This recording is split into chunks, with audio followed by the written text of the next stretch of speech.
हजारो भाविकांच्या उपस्थितीत महाद्वारकाला संपन्न. श्री विठ्ठलाच्या पादुकांवर गुलाल व बुक्क्याची उधळण करीत हजारो भाविकांच्या उपस्थितीमध्ये महाद्वारकाला उत्साहात पार पडला.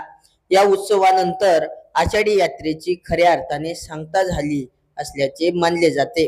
संत नामदेव महाराज व संत पांडुरंग महाराज हरिदास यांच्या वंशजांकडून महाद्वारकाला करण्याची परंपरा आहे. गोपाळपूरचा काला झाल्यानंतर सर्व संतांच्या पालख्या पंढरीचा निरोप घेतात.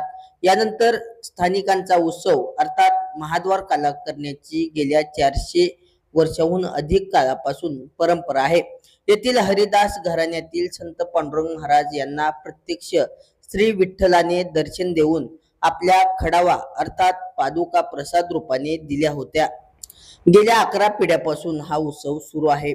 परंपरेनुसार संत नामदेव महाराज यांच्या वंशजाची दिंडी हरिदास यांच्या घरी आल्यानंतर श्री विठ्ठलाच्या पादुका मदन महाराज हरिदास यांच्या मस्तकावर पुजाऱ्यांनी बांधल्या. यानंतर श्री विठ्ठल रुक्मिणी मंदिरातील सभामंडप येथे 5 प्रदक्षिणा झाल्यानंतर काल्याची दहीहंडी फोडण्यात आली.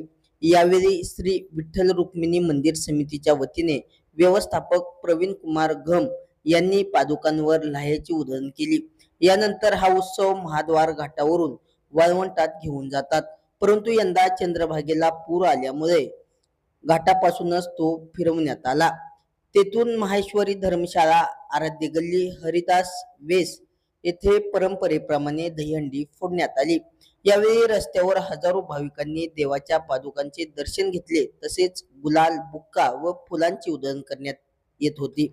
श्रीकृष्णाने आपल्या सवंगड्यासमवेत काला केल्याचे मानले जाते. यामुळे वारकरी संप्रदायात काल्याला महत्त्व आहे.